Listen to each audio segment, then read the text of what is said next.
President. Narinig ko yung malakas na boses ni Senator Kiko Pangilinan. The proper interpretation of the rules by Senator Pangilinan. So, Can we ask Senator Marcoleta, Mr. President? Yes, Senator Marcoleta, He's you're been now waiting for recognized. quite a while. Salamat po, Mr. President. Kahapon pa po ako naghihintay. Ang dami na po kasing nagsalita. Sana po kung sino naman yung nauna na nagsabi, pakiunan niyo naman po. Ang sa akin lang po, nagpo-point of order po tayo, pero tayo rin naman po nagbabiolate ng ating patakaran.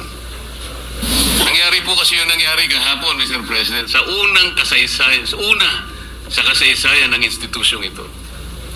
Nakita ko po, Mr. President, kung paano ginawa ng mga NBI yung ating pasukan. Gumawa po sila ng checkpoint. Sa akin pong palagay, magmula po nung panahon ng Philippine Assembly, hanggang ngayon wala pa pong nangyaring gano'n.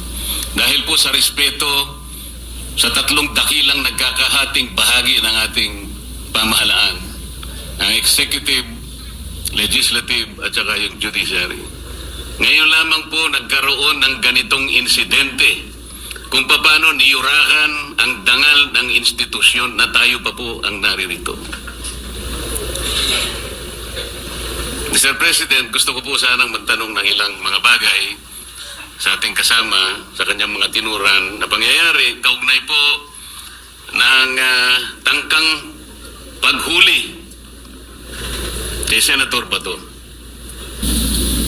Ginoong Pangulo, mas maganda pong makatanggap tayo ng mga katanungan sa ating kasamang kahapon pa nag-aantay. Yes. Salamat po, Mr. President. Please proceed unless you want to postpone that till tomorrow.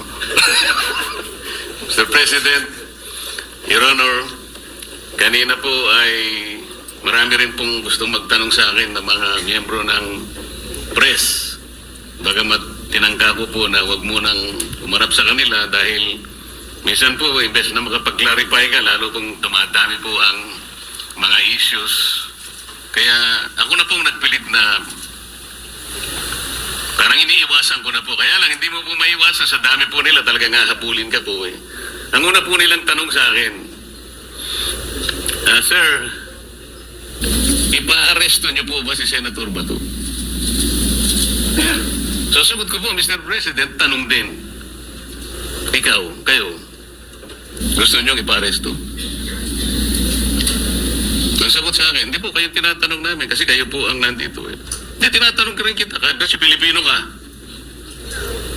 Gusto mo bang makita ang isang senador na ibinoto ng sambayan ng Pilipino? Aaresto sa loob mismo ng Senado?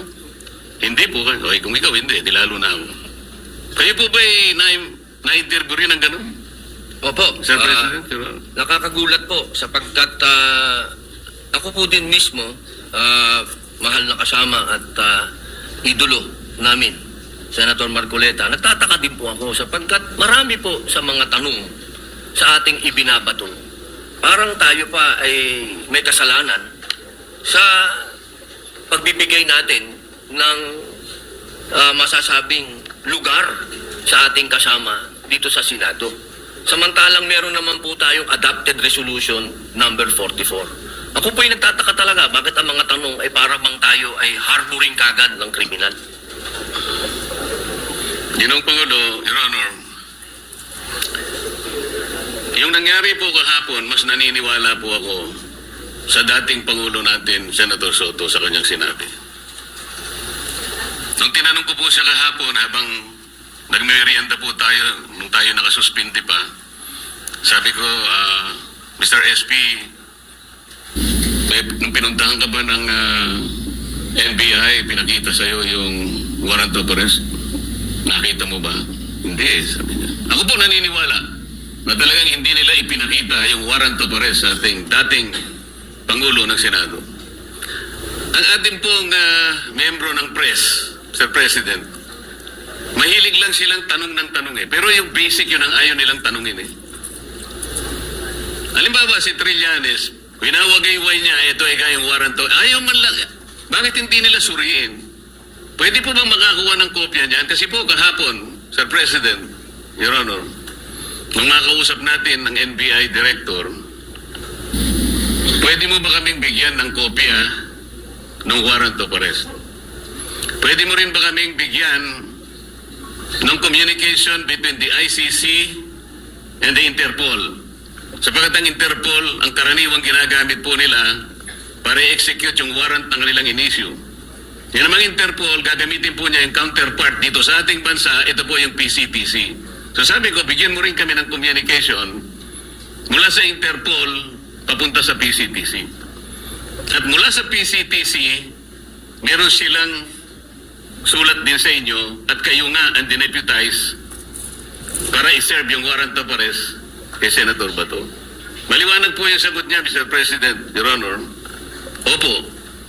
Gusto ko po sanang itanong, Mr. President, kung nag-comply na yung NBI Director na yung ating hinihingi ng mga communications para mapagtibay natin kung talagang meron ngang inisyu, kung totoo nga po na merong warrant of arrest at hindi lang ginawa sa Claro M. Recto, para po lahat ay guided. Naibigay na po ba? So number one, Senator Marcoleta, I apologize to you. You were present and in fact, you made very good points to the NBI Director. Number two, tama po kayo. He promised to officially communicate the warrant and I told him he is welcome to serve the warrant. The issue is the actual arrest. So I asked my staff as to my office, wala. To our secretariat, may na-receive ba tayo from the NBI? Wala pa.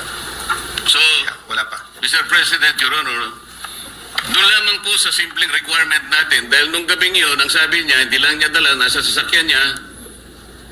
So hindi na natin siya pinilit, dahil yung sasakyan niya nasa labas. Pero, Mr. President, Your Honor, nalasing ko na po eh. Yung po bang mga requirements na yun, simpleng-simple po para matukoy lang natin kung talagang merong warrant of arrest. Bakit hindi po hanggang ngayon ay naibibigay ng NBI na sila pala, allegedly, ang dineputize ng kung sino-sino na iserve ang warrant of arrest sa ating kasama? Bakit po? O baka nga po wala eh. Ito yung pinaka-problema. Ang dami pong kumakalat na issue sa labas. Tinatago raw natin, meron pa pong nagsabi kung sino-sino na yung pagkup-kup daw po natin, yung ginamit natin, yung inadapt nating resolution number 44, sabi ni Trillanes, obstruction of justice. Yan po yung mga pinagsasasabi nila. Your Honor, alam niyo po ba yung statement ng Permanent Mission of the Republic of the Philippines sa United Nations noong 79th session of the UN General Assembly? Napakaganda po yan. Mas maganda po, basahin niyo po sa amin. Kasi hindi mo pa alam, di ba? Opo. Salamat po, Mr. President.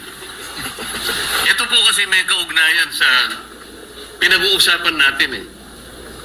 Ito pong 79th session of the UN General Assembly ay may kinalaman po sa pagde-define ng scope and application of the principle of universal jurisdiction. Ito po yung naganap, Mr. President, on October 16, 2024.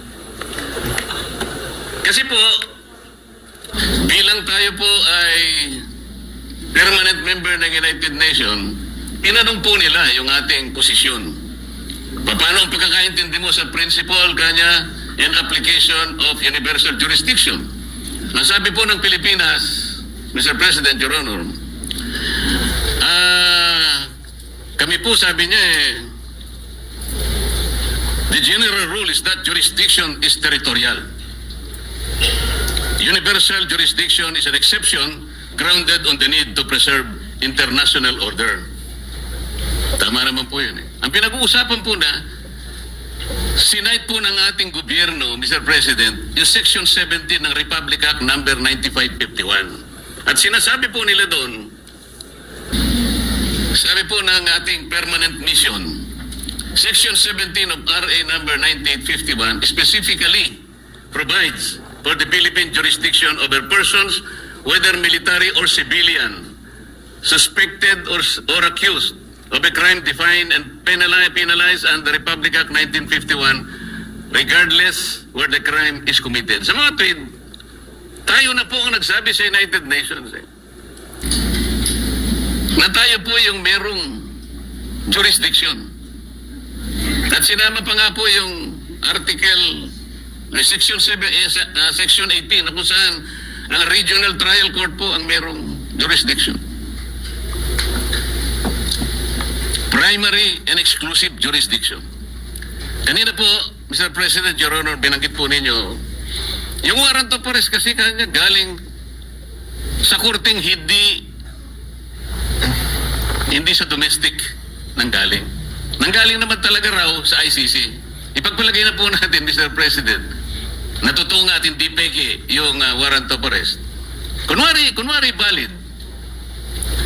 Ang sinasabi po ng ating batas, Mr. President, isasagawa mo lang ito sang-ayon or in accordance with the extradition laws and treaties obtaining in this country.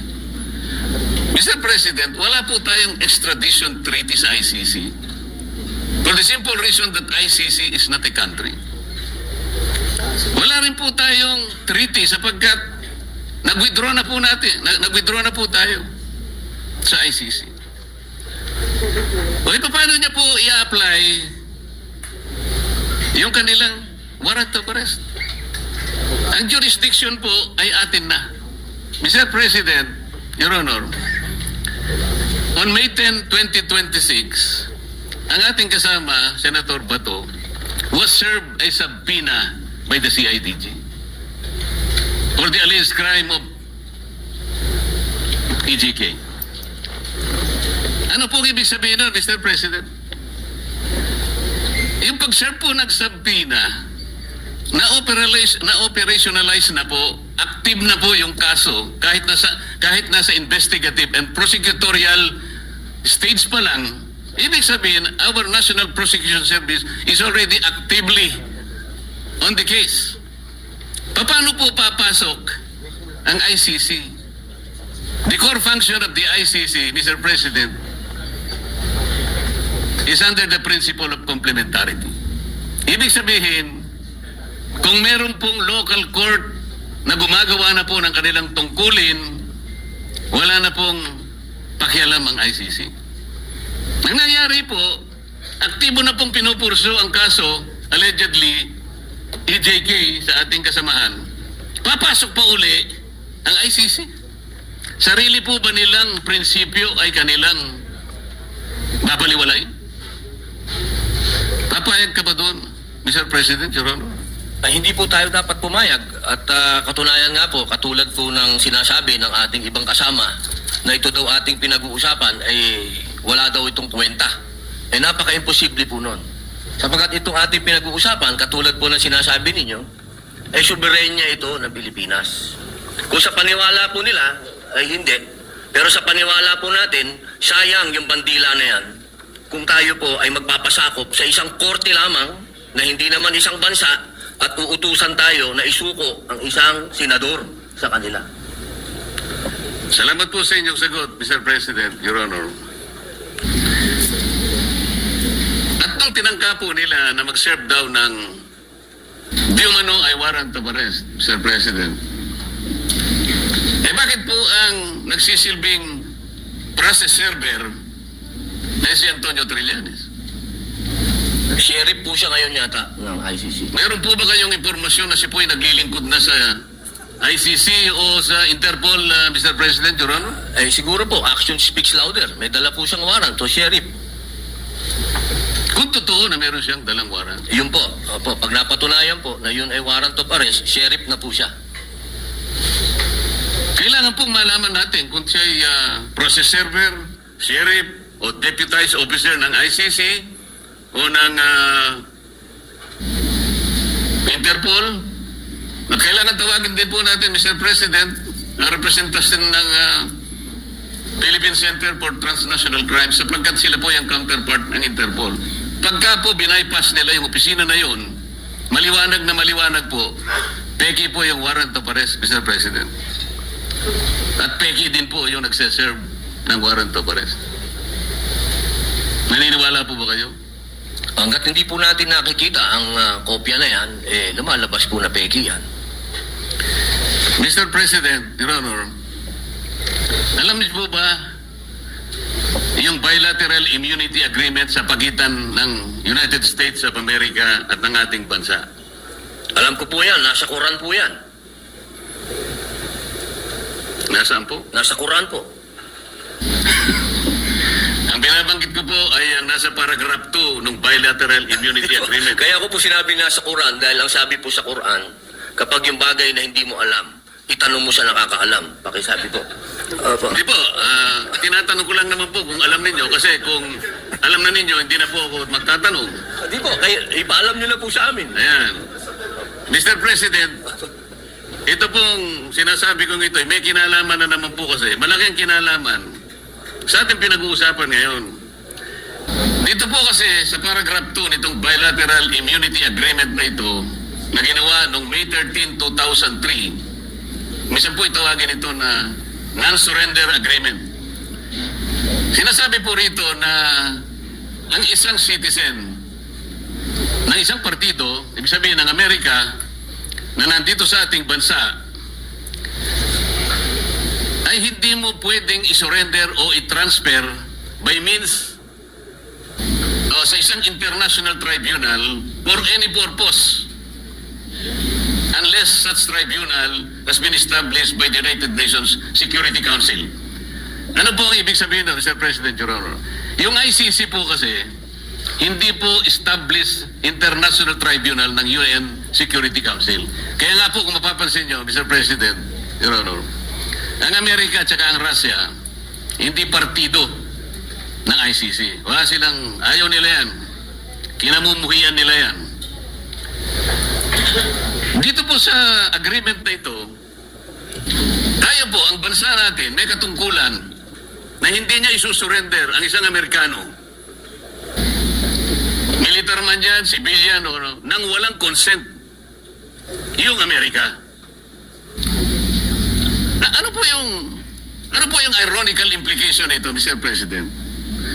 Tayo po pumayag sa pagitan ng kasunduang ito na ipagmamalasakit natin ang isang Amerikano na nandito sa ating bansa, hindi siya pwedeng i-transfer o surrender sa ICC sapagkat yan ay hindi recognized ng UN Security Council.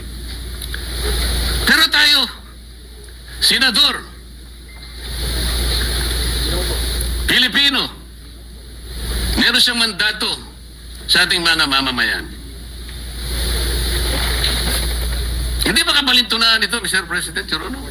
Opo, tama po kayo. Yan po ay ibinoto po yan ng taong bayan. Katulad po ni Senator Bato, 20 million po ang bumoto dyan.